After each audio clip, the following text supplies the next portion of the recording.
My horse Davo has been missing, and I would love to go try to find him, but he needs a nice, safe place to live. So I decided to transform this entire ancient city for my horse Davo.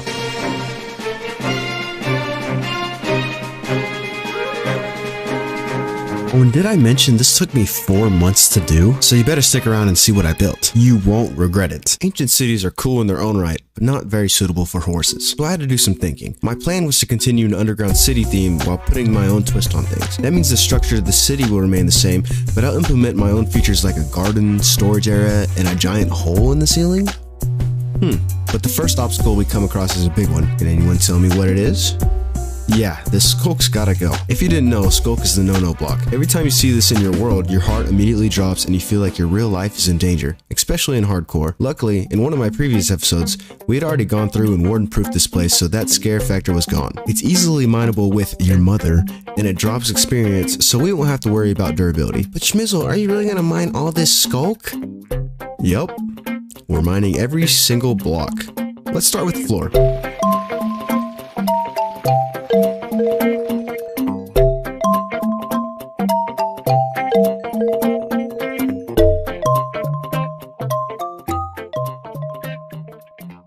I already knew that the floor wasn't going to be too bad because of the mobility that we had, but I was not ready for the walls and the ceiling. At first I used scaffolding because that's the type of thing it's used for, right? But in reality, this method sucked and took way too long. So I did a little searching around the interweb and found a video by Tazo in which he encountered the same problem. Instead of using scaffolding, he decided to go to the end, find an end city, acquire a shulker, and bring it all the way back to the overworld. You know, I would rather not die, so I used meat instead. Lots of it, and it was way better than scaffolding.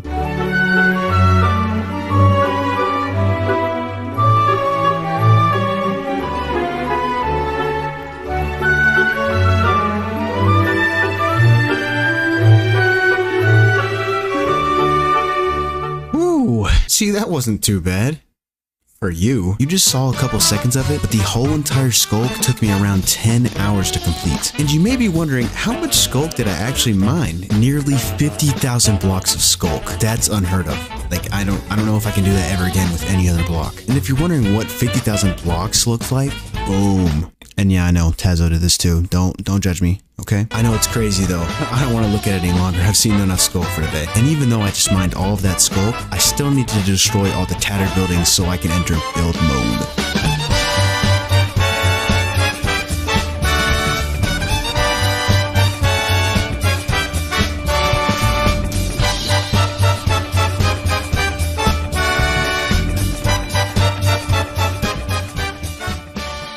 And just like that, I was done holding left click. The skulk was gone, the buildings were gone, and I had to make the spider farm to repair subscribe a few times, but that was all over. I could use my brain with some trial and error to bring some life to this blank canvas. I decided it was best to use materials from the ancient city to build with, such as the deep slate brick set, as well as the polished and tiled variants. My wood choice was spruce, the best looking wood in my opinion, and lots of trapdoors. A big asset to the city is going to be the types of pillars I use. I figured since we're underground by about 150 blocks, I should make it seem as if the cave is being held up. With that in mind, I thought up of 4 different designs that were different variations of each other. The first 3 will be an accent to our courtyard areas, and the 4th one is the pillar that is consistent throughout the outer walls. I decided to only brace the pillar walls to the ceiling because I'm lazy, I'm not gonna lie. Oh, and did I mention walls? If I didn't, you'd probably find out anyways because they are about 50% of this build. It was a good thing they were straightforward to make, but they were very resource intensive. So farming for wood never got old. But that aside, mining for wood wasn't a big deal since we already had the other blocks ready to go. Now, it was time for us to get rolling.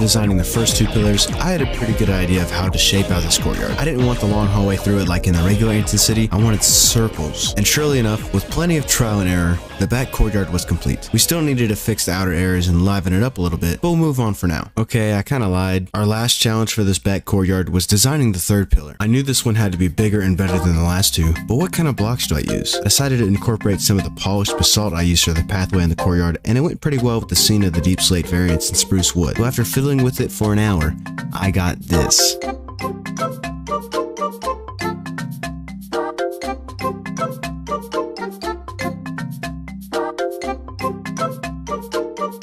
Just gotta do one more over here, and the back courtyard pillars are officially done. No sweat at all, just a few tears. I went ahead and finished the back courtyard, just made another circle in there, it looks pretty neat, and now the back courtyard was officially done. Yeah, remember what I said about those walls? We have to build those now. I decided to go with this alternating look between these two patterns, and it looked pretty neat. It also matched up with the sizing of the old walls, so everything would be centered. The inside of the walls is a hallway with a red carpet, and due to the complexity of the outside, the inside looked good too. I added some entryways throughout the wall so it would be symmetrical, which added a nice touch.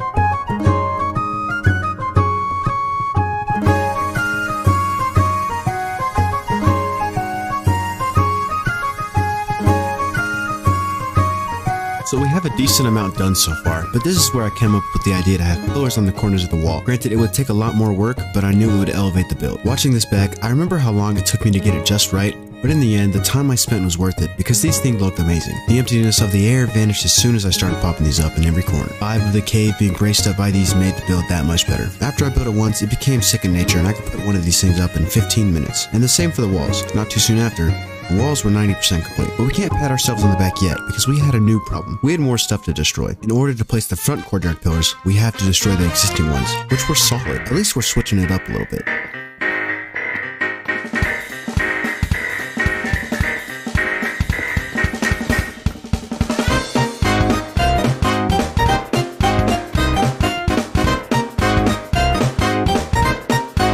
I should have installed my replicator because my hand was cramping so hard after this. The amount of blocks I had placed in mine in the last 24 hours was insane. After taking a short break, I had to relearn how to make those pillars again, which wasn't a big deal. Until it was. If I'm being honest here, I messed up on the back courtyard pillars by one block, so it wasn't noticeable, but the front courtyard was bad. The one thing I didn't want to do was have to destroy something I had built just to build it again. But unfortunately, even us Minecraft YouTubers aren't perfect. Things like this make me seriously question what I'm doing with my life. But wait, it gets worse. I still had more blocks to break.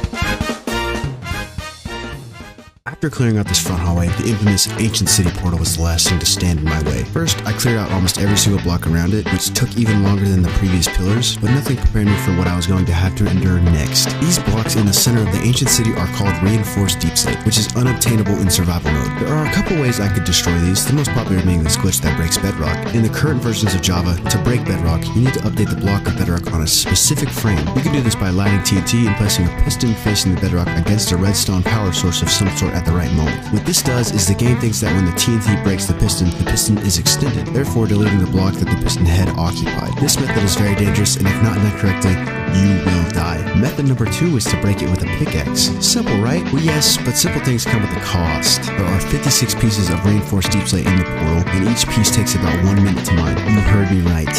1 minute. You must be crazy if you think I'm gonna spend that much time mining all of that. An hour of my life. Gone. Do you know how many things you can do in an hour? I can make myself a nice dinner. Twice, or watch 3 episodes of Peak, or go to the gym. But instead, I was holding left click for 1 hour on 56 blocks. If I wasn't building something special for Dave in the center, I probably would have left him here. But it's going to look so awesome, so I just had to do it. So the long and tedious, boring but straightforward part has been finished. The walls of the Ancient City were complete, as well as all of the pillars. Now for the fun part. Throughout the Ancient City, there are 15 different sections ready to be spiced up. Since this Ancient City is designed to fit me and Dave's needs, I felt as if he needed a nice garden to chill in. So I found the perfect spot for it, and got to building.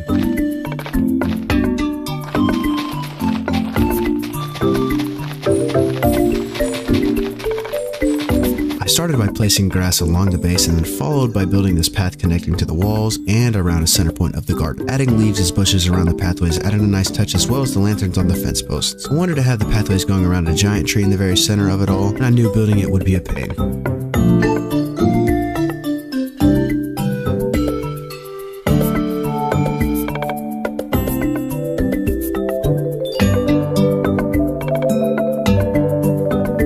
Just adding a couple of glow berries and lanterns to it, and voila, the giant tree was complete. But what would a garden be without a pond? Dave needs something to drink after all, so I left a spot in the bag for it, and after a few tries I got it to look as natural as can be. The garden was near completion. I only needed to add some flowers, grass, and a few beehives. With the garden finished, that was 1 out of 15 areas complete. I wanted to move Davo in as soon as possible, but I figured he could wait just a little longer, right? In the meantime, I asked you guys what should I build in my ancient city. I settled on a city of houses and buildings. I felt like it was necessary because Dave would get lonely without his villager friends. My idea was to have different buildings for different professions villagers can have, and I started with the floor.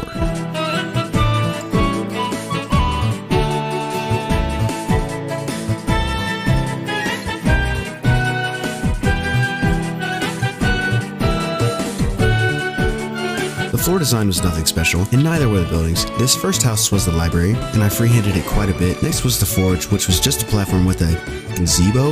Then I created this plot design for a farm and filled it with potatoes and carrots. And finally, I made the farmer's house with a fenced-off area connected to it. This wasn't all too special, but it'll serve its purpose. I had a nice path as well as some grass around it to finish plot number 2 out of 15. The church was getting its own section, considering how big it'll be. I spent a couple of minutes figuring out the outline of it and ended up not liking it all too much. I tried over and over again, but never got it quite right. It was one of those things where you had a great image in your mind but couldn't execute it, so I settled for this and left it. And then I took a break, not because I was burnt out or because I couldn't play, but because the people had spoken. You guys had asked for a 100 days video, so I had to deliver. So thank you guys for the massive support on the last couple of videos, and I hope that you're enjoying this one so far. But the whole time I was thinking about how can I make this the best build ever. Grass.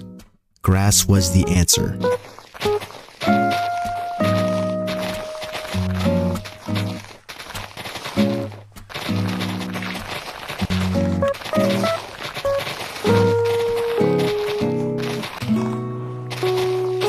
Okay, grass wasn't really going to make this build amazing, but it was definitely going to help. All of this deep slate is gross, and I was ready for a new change of scenery on the floor because I didn't change the walls or ceiling. Breaking and placing grass was somehow way better than destroying all that deep slate. There's just something so therapeutic about instant mining blocks in Minecraft. Even though I ran out quite fast, it was still enough to get the build on its feet again. Another suggestion I got was to build my face, so I did, and it was pretty cool, because I'm pretty cool. One of the things this place was lacking was the villagers themselves. Luckily, when I was farming gunpowder, a zombie villager spawned. That cut the amount of villagers I needed in half. With that being said, I started the curing process, and in the meantime I went back to my starter place and kidnapped, borrowed a villager. Since I was going to need way more than 2, I knew my next build was going to be a villager breeder. These are super simple to set up. You build a 9x9 plot of land and plant carrots, dig a hole for the babies to fall through, place the beds for the babies to go to, and build the collection system, and you're done. Now we just fancy this up a little bit, throw our villagers in there, and see if it works.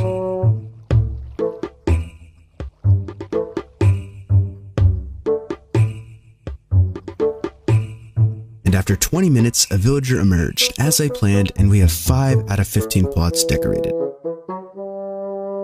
The villagers were for Davo, so he felt at home, but I had a use for them as well. You see, I was running out of food down here pretty fast, and if you play Minecraft, you know golden carrots are the best food to consume. So instead of dealing with the food situation on my own, I borrowed some help. And by borrowed, I mean forced 3 villagers to farm me food for eternity.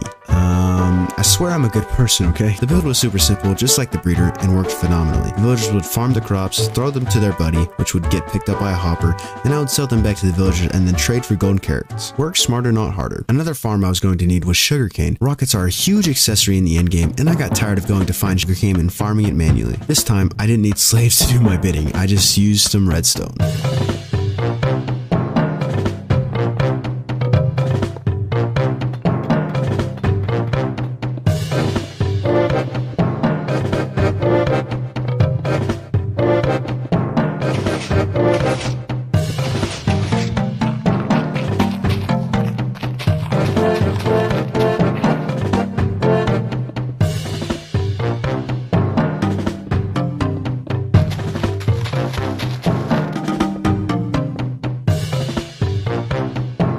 reality, I think this is a little overkill, but I needed to fill the entire spot to finish the 7th build of the ancient city. While we're on the topic of farms, we might as well talk about an iron one. I figured I might as well build one since it's always nice to have extra iron for different projects in the future. I didn't want to build any ordinary one though, so I found this portal-based farm which would get me around 1600 iron per hour. The way it works is a zombie floats up and scares the villagers, just like any other farm, and the iron golems spawn inside the portal, immediately teleporting them to a kill chamber where the items will be shot through a portal with a redstone clock. Seems simple, right? Well, it actually was until I got the villagers into place. For some reason, they just wouldn't cooperate, so with a little finagling, the farm started to work. The only problem was the iron golems would spawn in the wrong portal in the nether, and I didn't know how to unlink the certain portals, so I just tore one of them down and scrapped the redstone clock. Rather have productivity than a few hours of brain torture. I already had enough trying to spawn-proof this area. Iron farm being complete got us over halfway on the buildings, but in reality, I had so much left to do. I felt like the areas around the buildings were bare, so I started to create some pathways. They were designed after the courtyard and added a nice touch to the walls. In addition to the new pathways, I had to subtract all of the floating meat. It started to drive me crazy, and I was kind of getting burnt out, so this was something relatively brain dead I could do.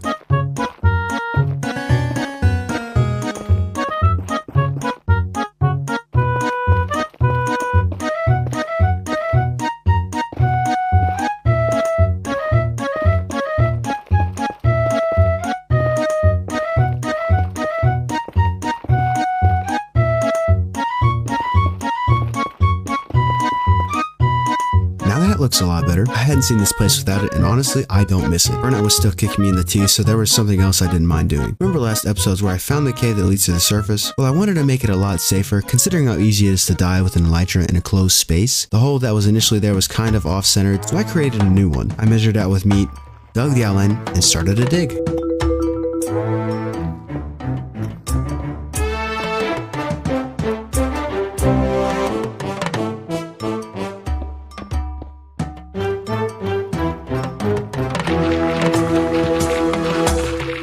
Times like this, I wish I had gotten a beacon before this project because the digging would have gone a lot faster. Before I decorated everything, I needed to widen some of the thinner areas of the cave. While doing so, I ran into a pool of water inside the wall. It made me so happy taking 30 minutes of my time to plug it up just to dig it out again. After that was done, the rest was pretty simple, and then it was time for decoration.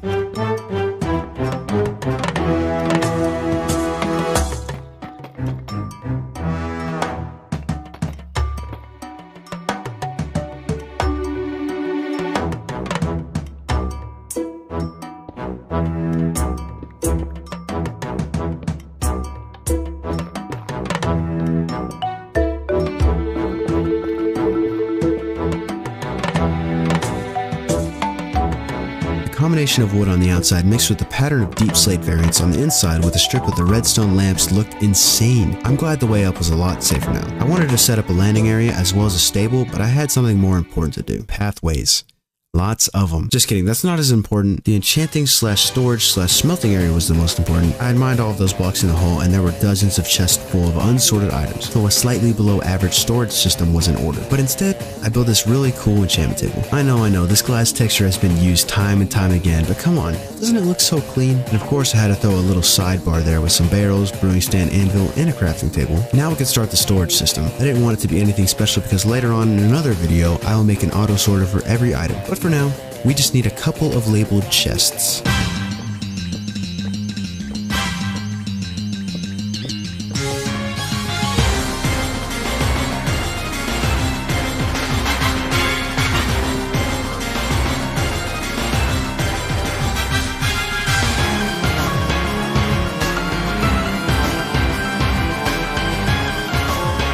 The same thing goes for the smeltery. I will build a huge automated one when I need to, but for now, a tiny one like this will do. Throughout this ancient city, I built things for Davo. I built things for me, but I wanted to create something for you guys. This hall that I've constructed will become my subscriber hall, where I show my appreciation for my fans. I'll be putting names of people who follow me on social media on the block of their choosing on whatever sign color they choose. You're probably like, Schmizzle, what's the catch? Well, one, you have to be subscribed to my YouTube or following my Instagram or Twitter, and two, you can't all be choosing the same blocks. That'd be boring. I bet the pain of me getting 9 netherite blocks for every video would be hilarious to y'all, but I'd rather be able to work on the video instead of that. All you have to do is comment your block and sign color on whatever I post, and you'll have a chance to be in the hall. I figured this would be a good way to thank you guys for the support y'all have given me in the past few months. I'm nothing short of grateful, and it gives you another reason to subscribe. Next up on the list is the Nether portal. I've always wanted to build a cool portal sword like everyone did in 2020, but never got the chance, so this was my perfect opportunity.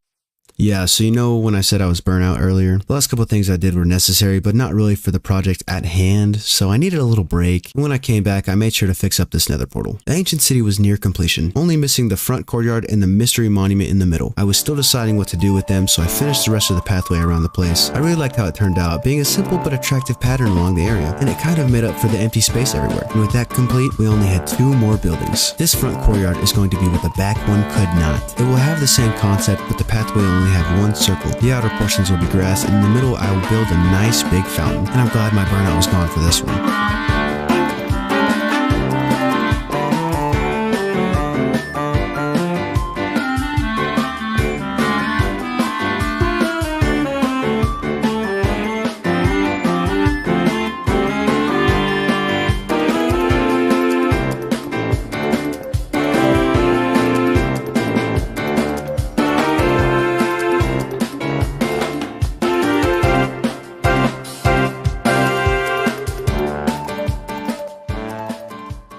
The fountain had been complete, and look at this thing. It fits so well with the atmosphere and was a great idea for this courtyard. And just like that, the ancient city had only 1 piece missing. I've made Davo wait too long, and for that, I owe this last build to him. This build was going to need a base to rest on, so I came up with a very basic pattern. I also wanted to surround it with water and have 2 bridges connecting it to the paths. And with all of our preparation set, we started the construction of the final build.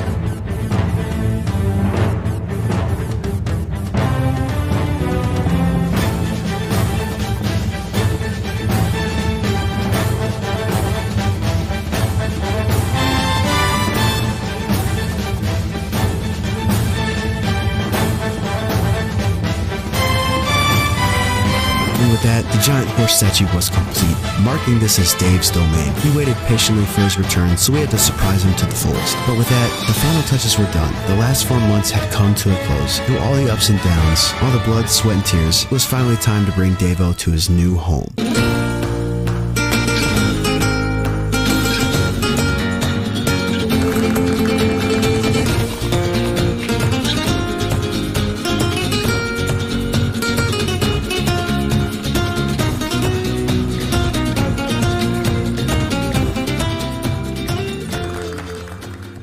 And now it's finally time to show Davo this transformed ancient city.